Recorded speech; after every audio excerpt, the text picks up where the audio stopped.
Hi, and welcome to Open, the show that opens the Bronx and the rest of the world to you. I'm Jonathan Calixto, and today we'll update you on what's happening in and around our borough.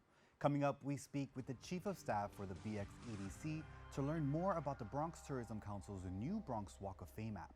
Then the Executive Director of You Gotta Believe speaks on how they are on a mission to help support youth in the foster care system so that they can live to their highest potential. After that, the Arts Integration Strategist for the Van Cortlandt Park Alliance speaks on their new initiative aimed at the history of the enslaved African people who shaped the park as we know it today. And finally, a Principal Success Advisor for Bottom Line shares details on how they are helping underrepresented students in their college journey with unique support programs. So stay tuned, all this and much more is headed your way because we're now officially open.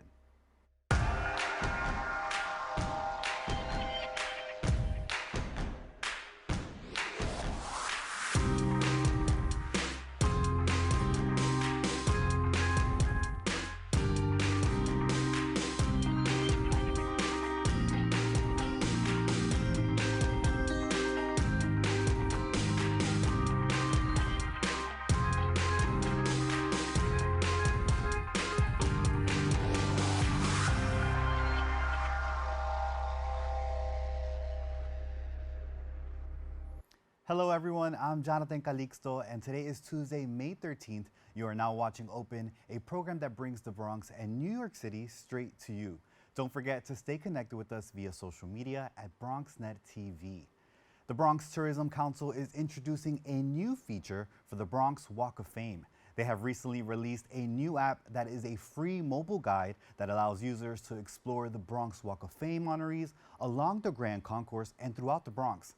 This app shares with users audio clips and quotes from honorees, accessibility features for easier navigation, and much more. Joining me now is the Chief of Staff for the Bronx Economic Development Corporation, Luis Garcia. Luis, thank you for being here with us. It's a pleasure to be here. Thank you for having me. Yeah, now I know, of course, this is an exciting time. We are in the midst of Bronx Week, and now we have this new app to talk about. But before we get into that, talk to me a little bit about what is the Bronx Walk of Fame? Absolutely. So the Bronx Walk of Fame is kind of our Hollywood Walk of Fame here in the Bronx. It consists of 135 honorees stemming from all parts of the Bronx. Some of them weren't born in the Bronx, but they made a major impact in the Bronx. Some of the names that you'll recognize right away is Chaz Palminteri, many others like Rita Moreno. Yeah. There's another big name is Regis Philbin, and much more along those lines. So the Bronx Walk of Fame is pretty much our way of showing support and recognizing the legends that came out of the Bronx. Definitely. So many legends from, like you mentioned, the people that are household names to even everyday heroes that we may know of. With that, talk to me about now the inspiration to create a Bronx Walk of Fame app. Absolutely. So we received a grant from the Department of State to redo all the 135 signs on the concourse. They went from kind of a mustard yellow to a bright blue to recognize the Bronx blue. So we, first and foremost, we redid every single sign. All 135 signs are completely redone. Then we said, how can we make this come to life? How can we make people want to come to the Bronx Walk of Fame and learn about all of our heroes in the Bronx? So we came up with this idea over a conference room table and kind of just said, hey, we already have a website. Can we bring this to people's phone into the palm of their hands? Wow. Now, of course, for people who are maybe like wondering now, obviously they have this new way of accessing the Bronx Walk of Fame in their hands. Is it just, you would say, for locals, for tourists, for residents? Who is this app kind of great for? It's for everybody. We're actually promoting it for the local community as well as tourists that come to Yankee Stadium, as the Walk of Fame is right on the concourse. But it's also for the students who are coming up, walking the same streets that we do. We're planning to do many things with our local community partners to kind of promote this and make sure that people know who we have in the Bronx and that greatness comes out of the Bronx as well. Yeah, now of course you mentioned it. We have over 100 honorees. I mean, it spans throughout the Grand Concourse as well, this Bronx Walk of Fame. And something that I love about Bronx Week is that it brings so many people, even people first-timers who are kind of experiencing Bronx Week for the very first time. So when you have an app like this, how can someone use it maybe for their first time that they're interacting with the Bronx Walk of Fame, you'd say? Absolutely. So it's already available on the App Store and the Google Store. It's easy, free to download. Once you download, you just allow notifications because we do have a notification setting which lets you know exactly where each Walk of Famer is at. And then once they are in the app, they can just pull up their bios, clips, videos, photos, and even quotes from our Walk of Famers. Yeah, I mean, that was something that I also found was that there are kind of these exclusive opportunities from audio clips and whatnot. So talk to me a little bit more about how can someone kind of navigate and how that makes that kind of the experience very unique to them. Yep.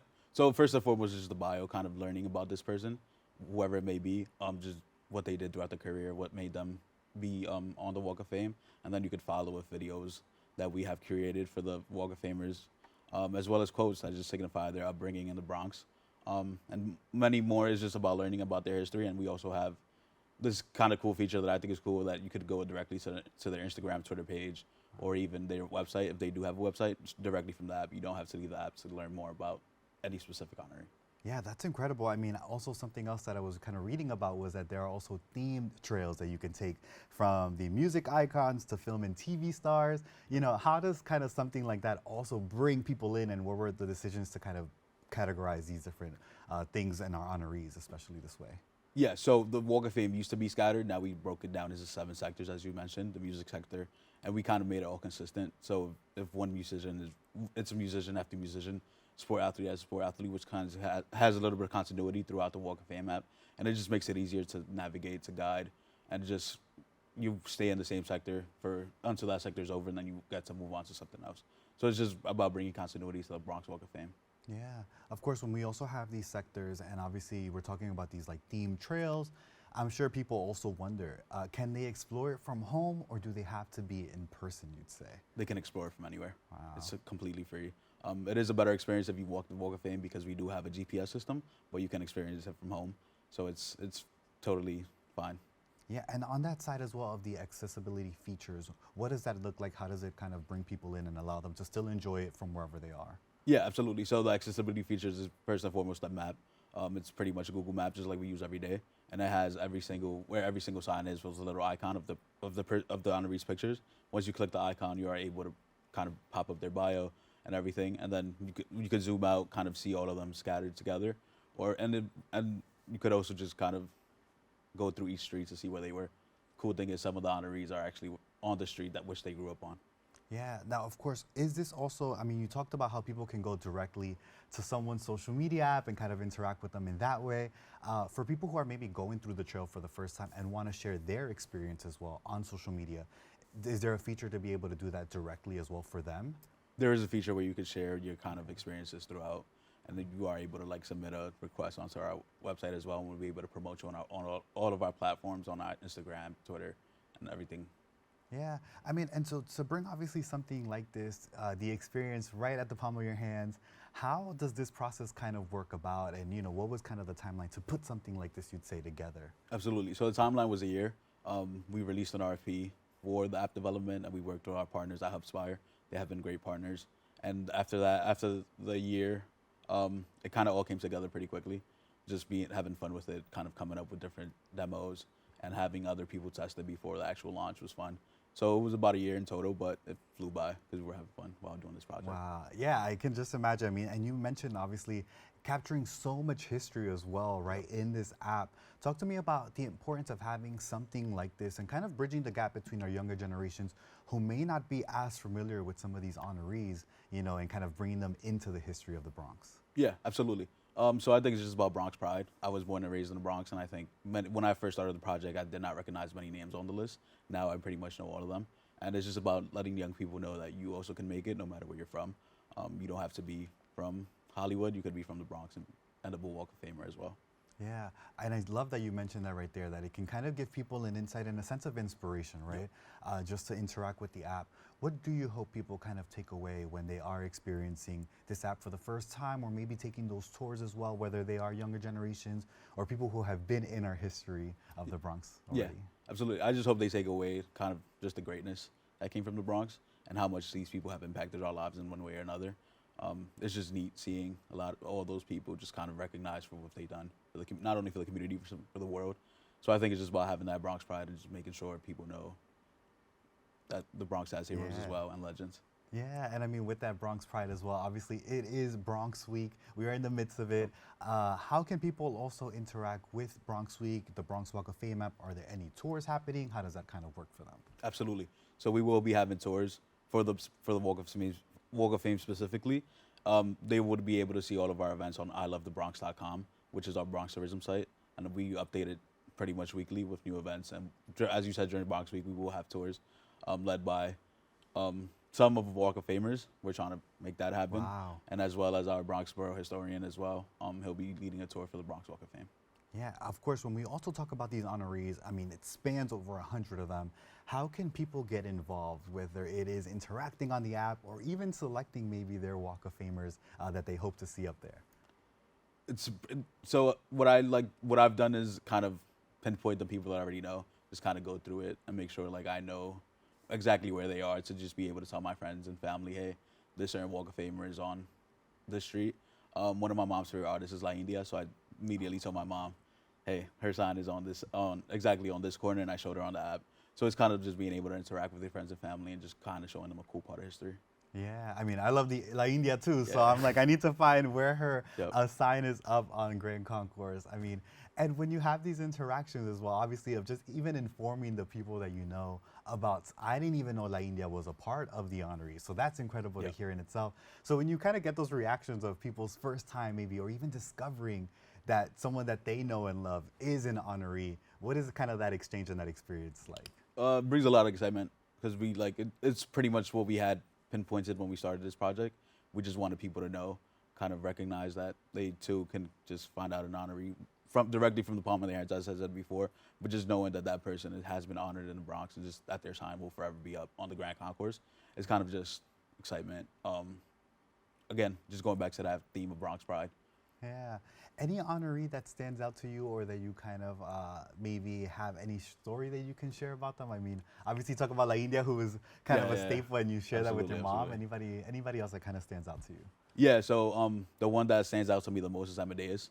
Amadeus got inducted last year, and we first crossed paths when I was at Cardinal Hayes. Amadeus is Cardinal Hayes grad. He came to Career Day, actually, and I was 16 years old. Never knew in a day of my life that I would kind of be part of the project to honor Amadeus. So just having him present last year and then letting him know our thoughts about kind of creating this app and him being so excited kind of gave us that extra push. And then just being able to show him the app and his actual profile was a pretty cool moment for me. It was just kind of like all came together from being that young kid at Cardinal Hayes to looking up to Amadeus to now being able to honor him with a sign and also a featured profile on the Walk of Fame for all of his accomplishments was pretty cool. Yeah, that's incredible, obviously, to go from being 16-year-old to now kind of full circle moment. I mean, and you talk about it right there, the Bronx pride in itself. With that as well, I mean, we haven't talked about it yet, but where can viewers go to download it and interact with the app as well? Yep, so they can go to both the App Store and the Google Play Store and just type in Bronx Walk of Fame. It'll show right up, and it's a free app, so you can immediately download it onto your app and start touring our Walk of Fame right away. Yeah. Anything else you'd like to add, obviously, to our viewers who are watching, who maybe are curious about exploring the app, getting into that Bronx pride, like you mentioned as well, about how this kind of brings them in? Yeah, absolutely. All I'll say to the viewers is just come walk with us. I think the Walk of Fame has now kind of come alive. It's no longer just a sign on the concourse. It's now a history, profiles, pictures, quotes, videos, and websites, quite frankly, where we could connect with all the people we love and kind of grew up seeing or admire in some way, in some regard. Amazing. Well, again, thank you so much, Louis, for sharing this groundbreaking opportunity for us to have that Bronx pride, like you mentioned. Pleasure. Thank you for having me. And of course, to learn more about this app, please visit BronxWalkOfFame.com. Don't go away. We'll be back with more Open after this.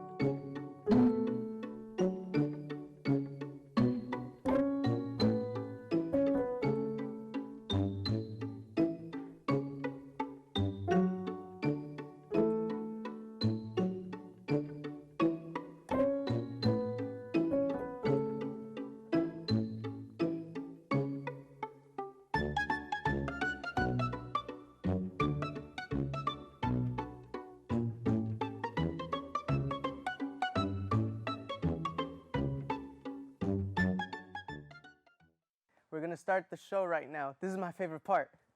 Ready in 5, 4, 3, 2. Hey, this is Angel, and I am one of the instructors for the in-studio production. Here at BronxNet, we offer classes that can help you elevate, expand, and start your television career. All you have to do is sign up at bronxnet.org/education. For the past 7 years, I have been in various productions, spanning from talk shows, independent films, news reports, art displays, teachings, musical performances, and many more. Ain't that right, Angel? Yeah, you're absolutely right, Angel. There are a lot of creative individuals that we're just waiting to sign up for the class. And if I may, can I also express Thank you, Angel. That's all the time we have left.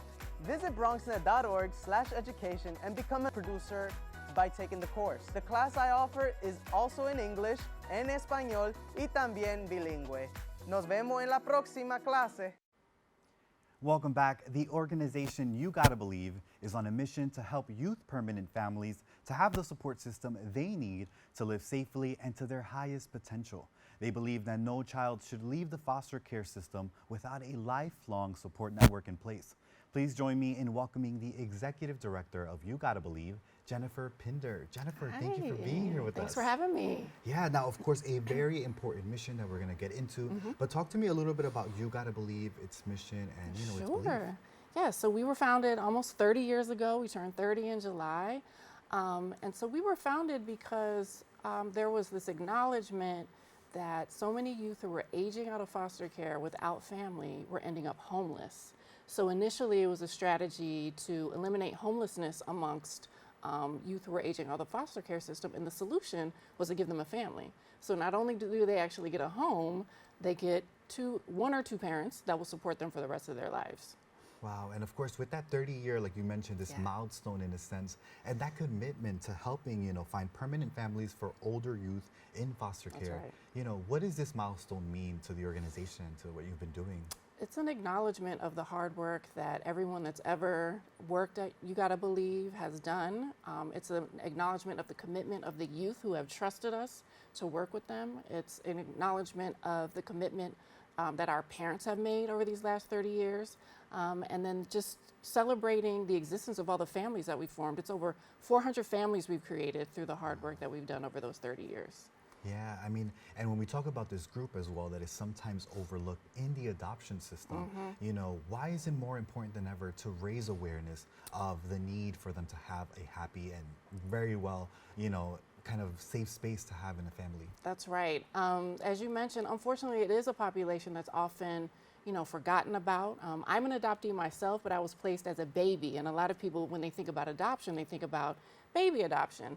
But there are youth, for reasons that are not their fault, that they lose their parents. It may be through incarceration, through death, but it's never the youth's fault. And so that's why it's so important to focus on finding families for this population.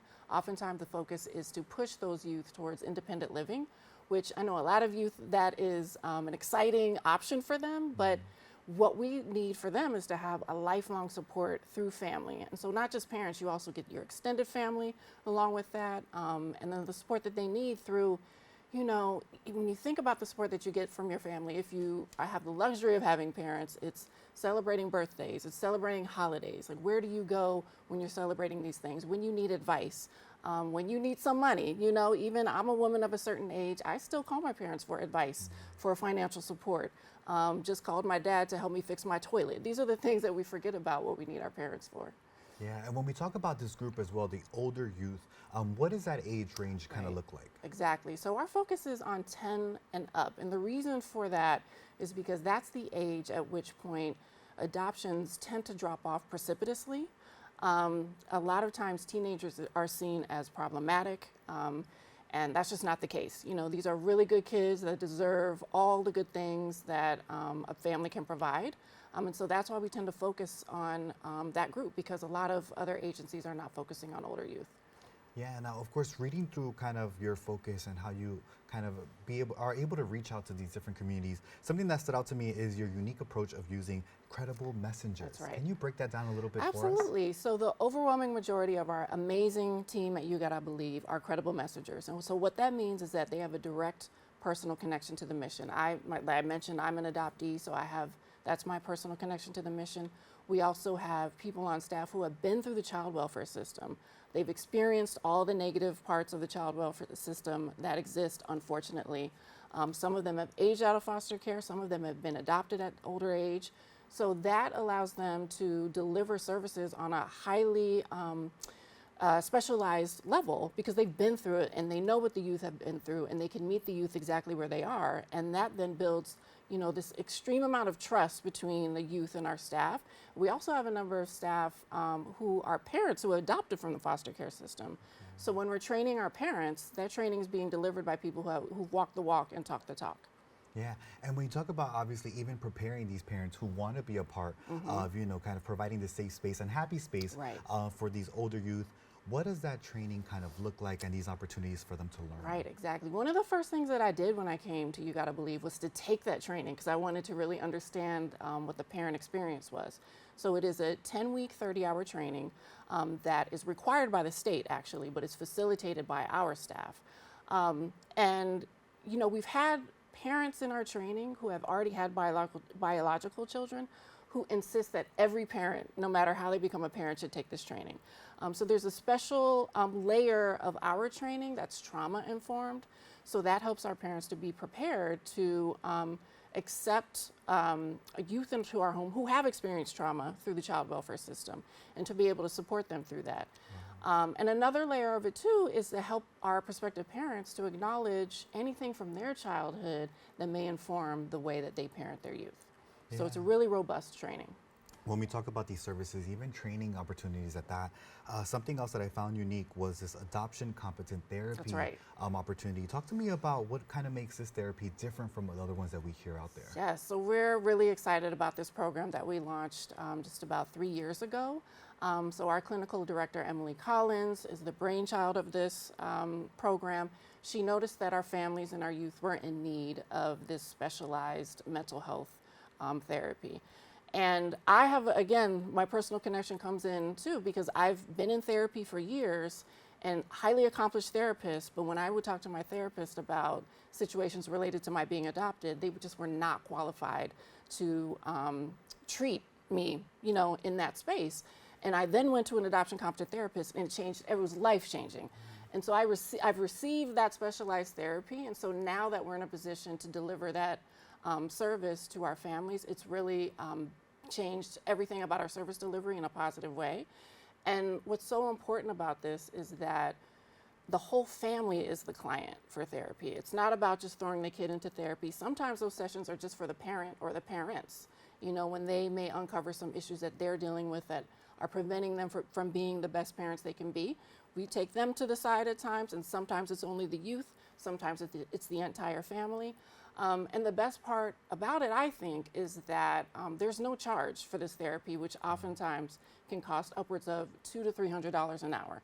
So it's about providing that access to the service that our youth and families deserve.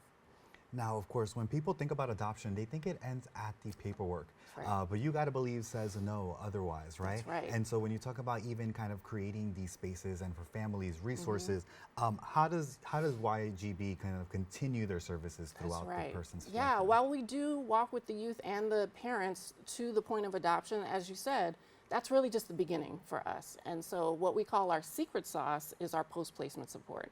So part of that is the therapy.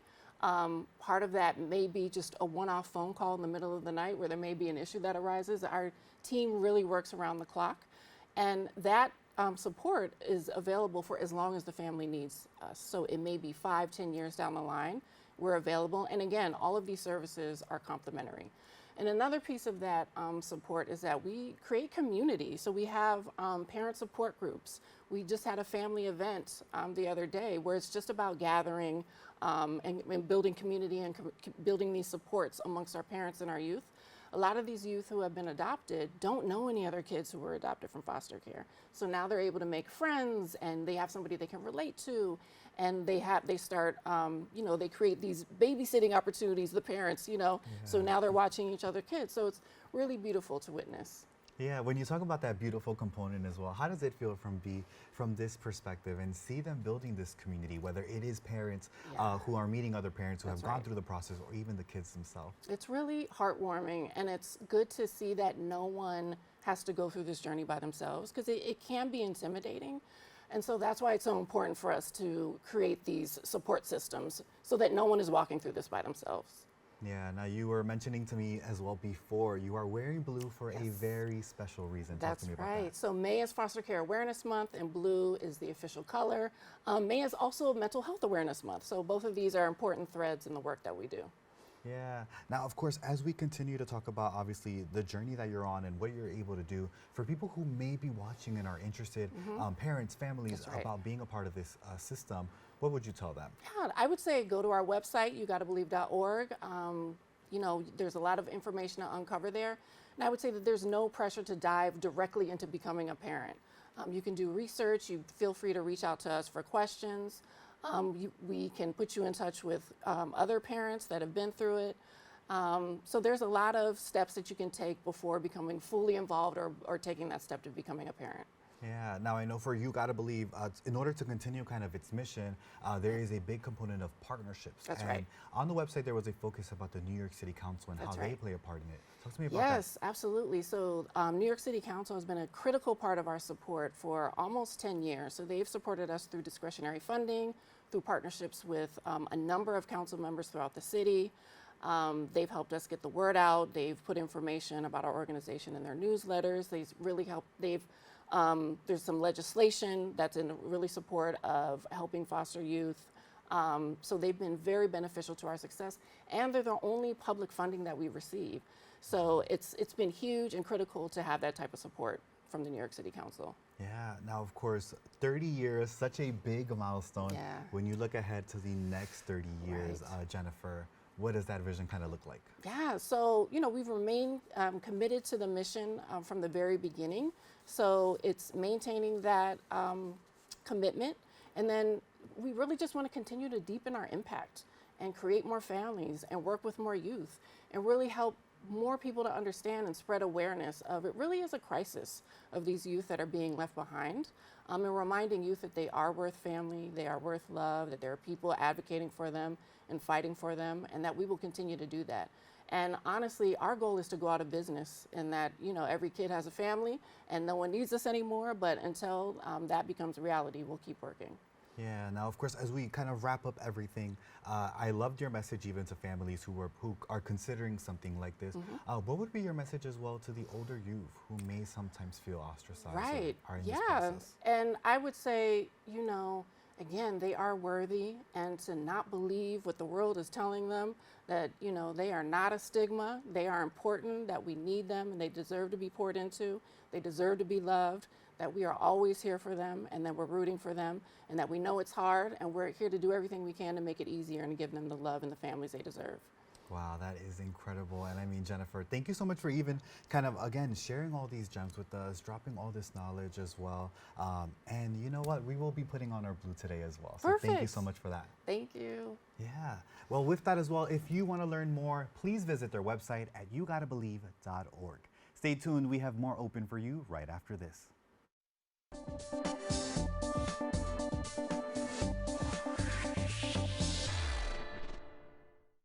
19.7% of Bronxites currently experience food insecurity. Meanwhile, instead of these nice, colorful foods, this is the best food that they have access to. If this sounds like you, there are a bunch of resources to get healthy food for free or cheap. If you want to help, you might consider donating or volunteering in one of these places.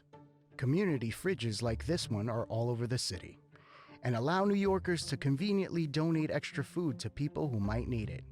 Go to this link and find your nearest one. Food banks and pop-up events like these provide millions of healthy meals to families in need. These organizations are distributing meals to Bronxites as we speak, and are always accepting donations and volunteers.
Welcome back. The Liminal SP and the Van Cortlandt Park Alliance are collaborating to reimagine the enslaved African burial ground in Van Cortlandt Park.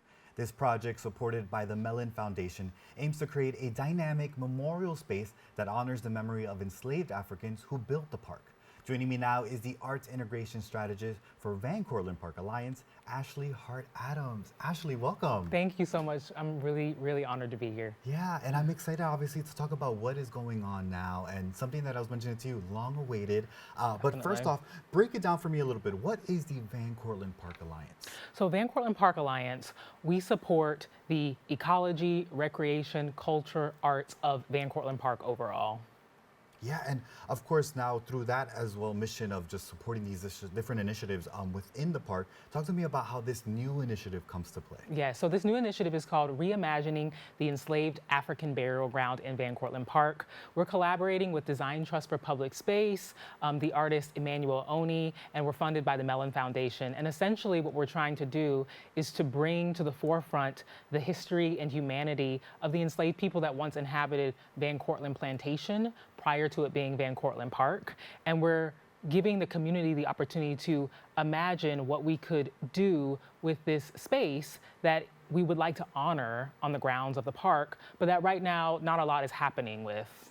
Yeah, and when you talk about even preserving that history, talk to me a little bit for viewers who may not even be familiar of the history of enslaved Africans and their connection to the park. Yeah, so there were a number of enslaved Africans that labored, worked inside of the house. A number of enslaved people actually dammed a body of water that is actually on Van Cortlandt Park. It was previously called Van Cortlandt Lake, but it's been renamed Hester and Piero's Mill Pond after two enslaved Africans that lived and worked on Van Cortlandt Plantation.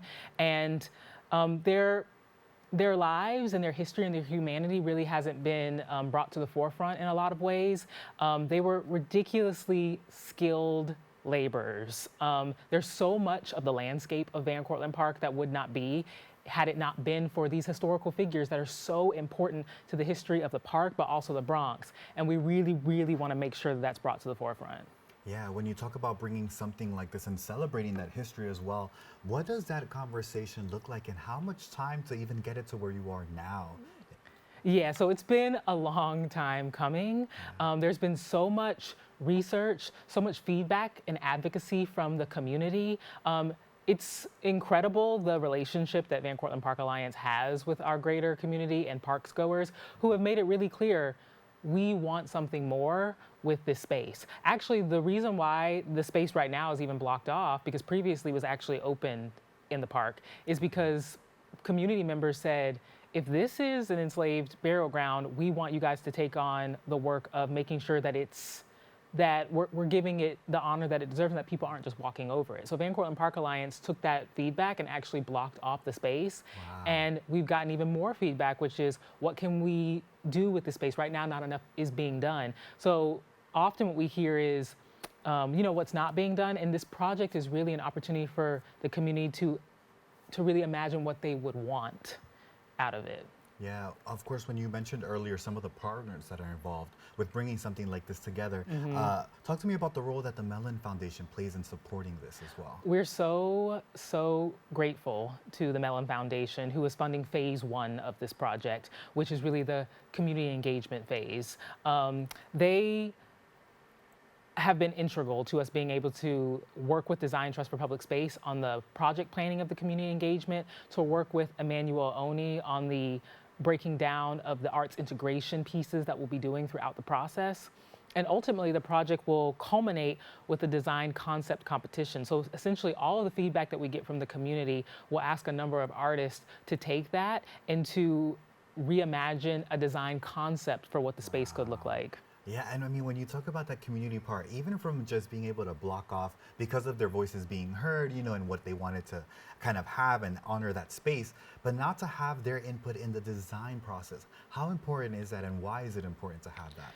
It's so important because often communities, particularly marginalized communities, are not a part of the historical memorialization of spaces like this. We're trying to reverse engineer it. Typically what happens is a plaque, a statue, something is put up, and then it's, all right, here you are, and hope you like it, and this is our opportunity to memorialize this. And we really want to know, what does the greater diaspora community want? What does the indigenous community in the Bronx want? Projects like this, they are integral to the park, to the Bronx, but they really can be a stepping stone to even just like nationally change coming about on spaces like this. Yeah, when we talk about being able to kind of have their input in the design process and just the process in general, what activities or events are kind of put in place right now to have them kind of share what they envision for the space? Yeah, so we just had our annual Pinkster Festival this past Saturday. That actually is something that Van Cortlandt Park Alliance really likes to do, is to do cultural programming that really honors the history. So Pinkster was an Afro-Dutch holiday where enslaved Africans during this time period would have had an opportunity to really practice their traditions, come together in community and celebrate, because it was Pentecost, so it would have been a day that they had off from their labor. So that was one opportunity. We have barefoot dancing coming up on Saturday, June 7th. This is a completely free event, and it's an opportunity for you to get into expression and artistic practice. It's a wonderful way to bring about getting input from folks when they're working in community in a way like that. And we have our annual Juneteenth festival that's coming up on Thursday, June 19th. And we celebrated our first Juneteenth festival at Van Cortlandt Park Alliance in 2021. And that was the day that we actually put up our signage and renamed the Van Cortlandt Lake to Hester and Piero's Mill Pond, and the day that we actually put up the signage for the enslaved African burial ground. So that's always a really important event for us. We go about doing a libation ceremony, and then we utilize that as an opportunity in that large amount of community, because that event has just grown and grown and grown. It was the largest we've ever had it last year, to really, in that moment, get the input from the community. And I love that there's such an arts and culture and historical part of these events and celebrating them, but also getting that input. Excuse me, when we talk about even the input, is it just driven by local community members, residents, or is it kind of open as well, that input? Oh yes, definitely open. We have these cultural events that are ways that we like to engage, a number of surveys that we'll be conducting, and we also are utilizing something called a legacy council. We have a smaller number of local artists, historians, folks from the diaspora community who are really partnering with all of us to make sure that we're moving in the right direction for all of the people within the wider network that we want represented through this project. Yeah, now of course, there are also different collaborators. I was mentioning some of them. Obviously, we mentioned the Mellon Foundation, but also the NYC Parks, Design Trust for Public Space, and even an artist at that. How do you kind of all come together to put something like this? It's been a fantastic collaboration, really. So I would say Van Cortlandt Park Alliance, we have this relationship with the parks goers and this stewardship of the park. And then Design Trust for Public Space is really supporting us in terms of the project management and the community engagement piece. And then Emmanuel Oni is really working with us on the artistic integration throughout phase one, and making sure that we can really give to the community and get, because the last thing we want to do is just be, reaching out to the community and saying, give us information, give us information. We want to make sure they're getting something out of it as well. Yeah, to see so many organizations and even artists believe in a mission like this, how does that feel? It feels incredible, especially at a time like this where there's so much of, I would say maybe a negativity towards the arts and a lack of understanding of how powerful it can be and how much it can facilitate community and also community healing and acknowledgement. Acknowledgement is ridiculously powerful at a time like this, and making sure that people's histories are not erased.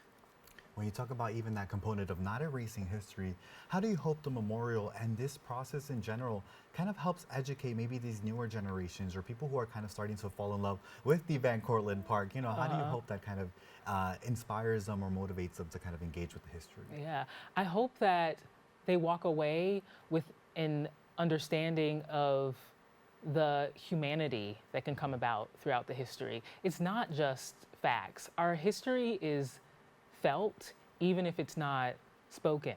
And so, as I was saying previously, acknowledgement is so important and is a powerful tool for us to be coming together at a time like this. Yeah, when you talk about even history being felt, I think about even the impact that something like this can have. What do you think the impact could be, on the long history of the Van Cortlandt Park and in kind of the surrounding community as well from having something like this? Yeah, I really think that it can bring about a collective healing. It's so interesting when we're engaging in any of the cultural programming or tours throughout the park surrounding the history, the stories that will come about, just an opportunity for people to share how the history relates to their present. It gives humanity to the historical figures, but it gives humanity to the people as well. Yeah, and of course, with having something like this, and I keep going back to it, and from the beginning when you mentioned even how the community kind of helped kind of section this part off, how important is it for public spaces like parks to talk about the history that is kept there? Why do you think something like that is important for our communities to speak up and say, hey, this is a part of history?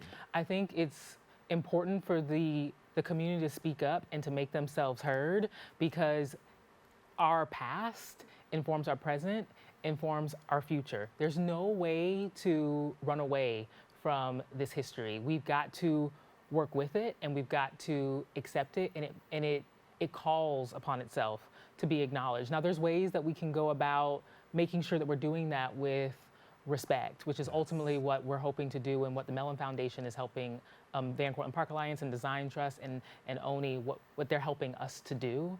But it's something that asks to be faced. And so it's really important that the community utilize their voice and then also move towards facing it. Yeah, what does the timeline look like now? Obviously, I'm assuming you're in this kind of community input in process and step. What is the timeline kind of? Yeah, for the rest of the so project? phase one of this project is underway, and it's set to end at the end of next year, so the end of 2026. And for people who want to kind of input, learn more about the initiatives, where should they go to check it out? You can go to vancortlandt.org, and you can follow us on VCP Alliance on Instagram. Amazing. Well, thank you so much again, Ashley, Thank for sharing you. this important knowledge with us and a great initiative that's happening in our community. Thank you. Yeah, so for our viewers, to learn more about this collaboration, please visit vancortlandt.org. We have to take a quick break. We'll be back with more Open after this.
Welcome back. founded on the belief that students are more likely to succeed with personalized guidance throughout their college journey.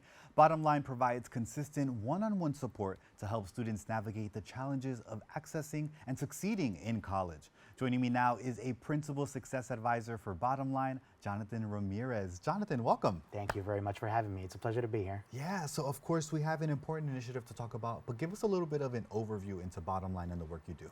So the way Bottom Line works is that we have students starting from junior year of high school all the way up through their college experience, and we focus directly on students who are first generation in their family to attend college, or first in their family unit to attend college, and through their experiences, we work with them holistically, one-on-one, and providing completely free services using both in the Access program, which works with students in the high school level, and then our Success program, which I'm a part of, which works with students through the college system, to then both get them into college, get them through college, and persist through every aspect of the college experience, while then developing their goals in terms of their career and in terms of what they want their life to look like after college.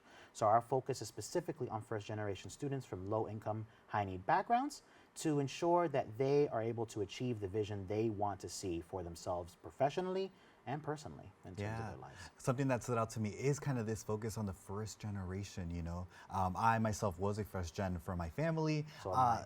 Exactly, so when we have kind of these opportunities, how does something like this shape students' experience? So it's a matter of the holistic way in which we work with students. So the Access program, which works with our high schoolers, works with the LEAD model, which stands for college lists, essays, affordability/aid, and degree.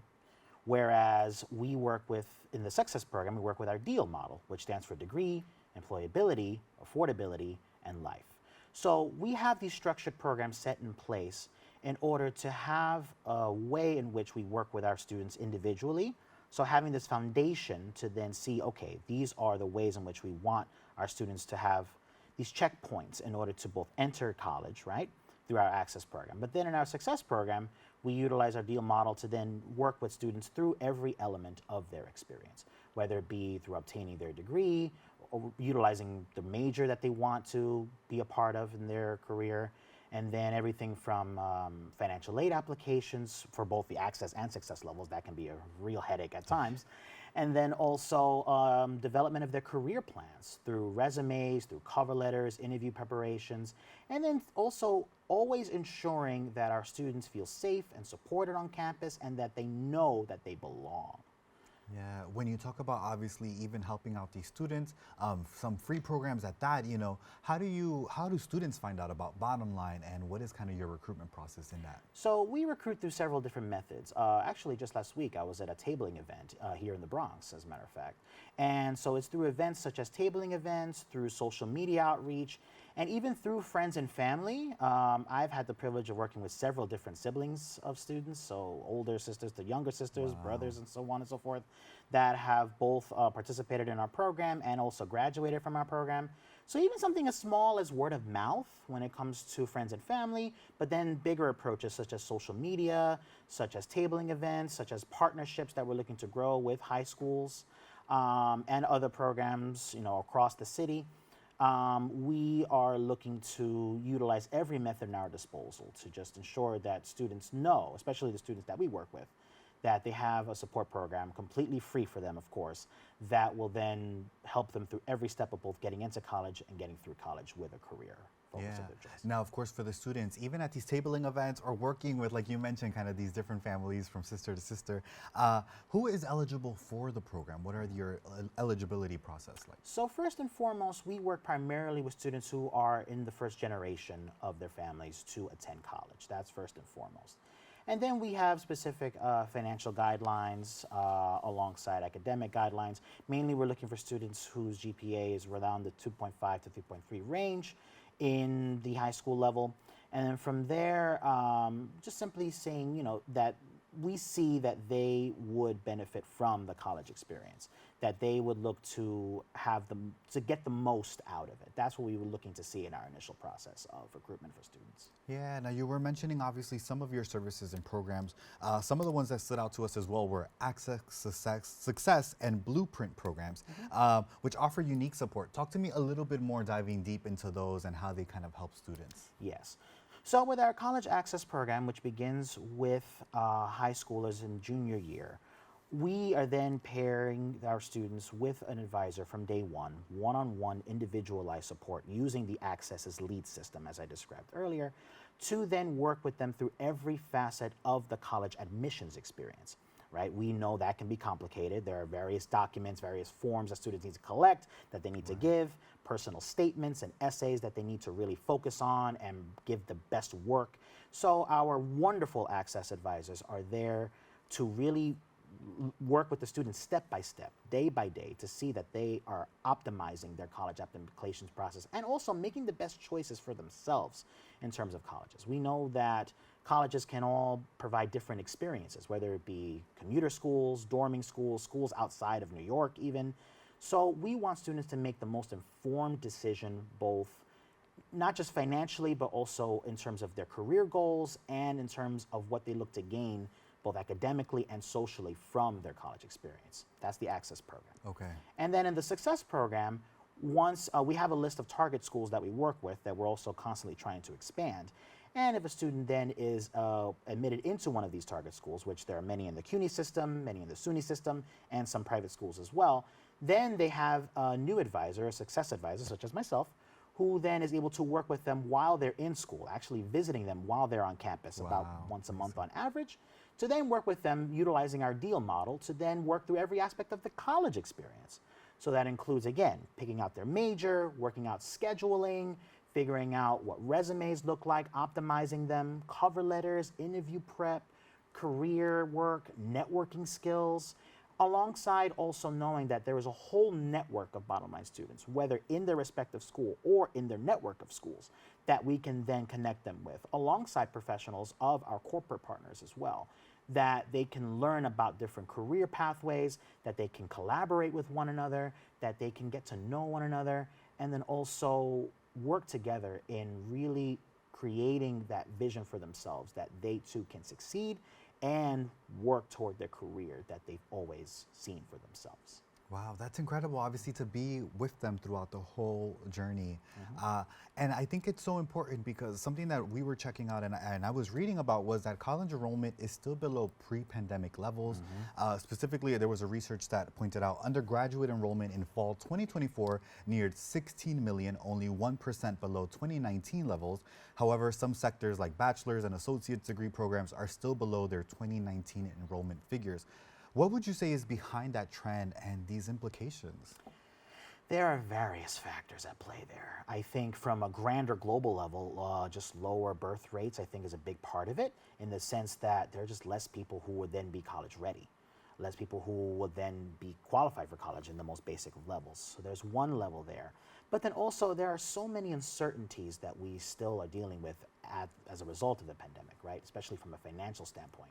College is a huge investment for students, whether it be not just of money, but also of their time and of their capabilities, right? So then, there is constant questioning now that we also face in regards to the value of a degree, which of course we value degrees highly, and a point of our organization is to ensure that students have the pathway towards their degrees. But we also acknowledge that with a lot of students and parents, there are always these constant questions over what should I dedicate my time toward? And for a lot of parents, they may see that college may not be the answer for them, which of course our work is to say, yes, it is. There is so much value in a college degree, and it has been shown that receiving a bachelor's degree and compared to even an associate's degree can lead to a 30% increase in lifetime earnings. In comparison to a bachelor's degree and a high school diploma, that can go up to over 70%.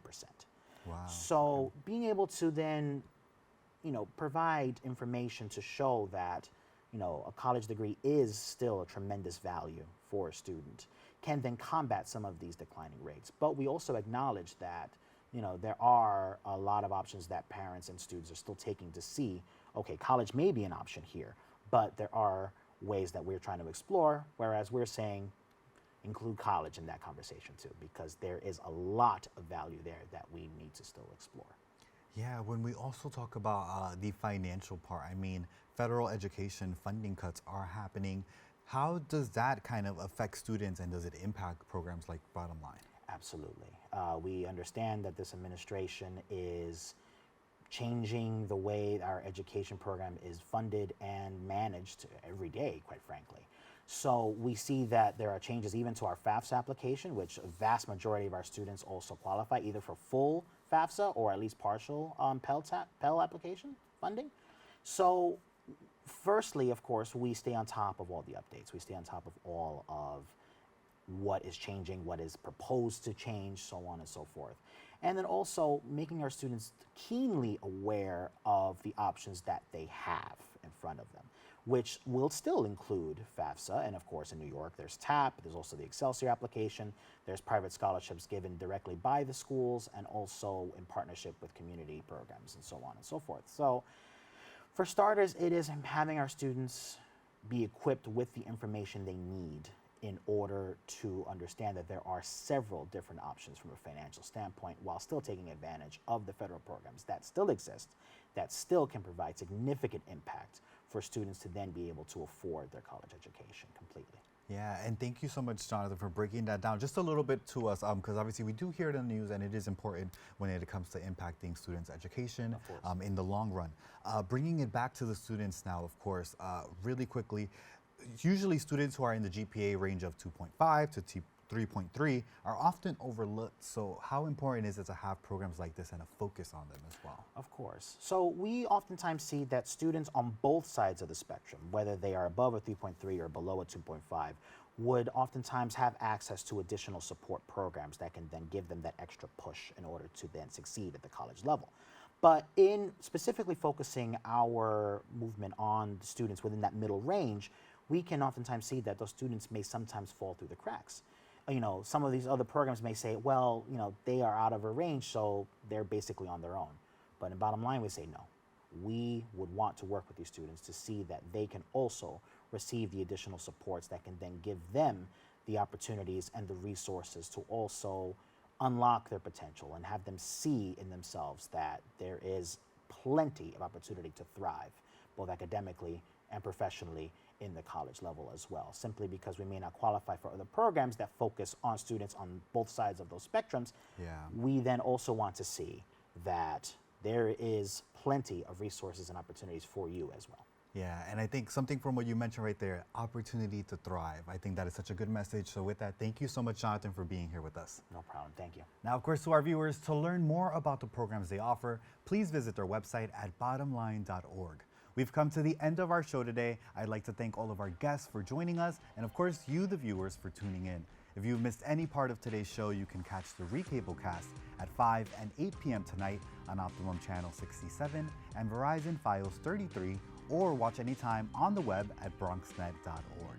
You can catch a brand new episode of Open with Darren Jaime on Wednesday and with Rina Valentin on Friday. I'm Jonathan Calixto. Stay informed, stay inspired, and stay safe. Until next time.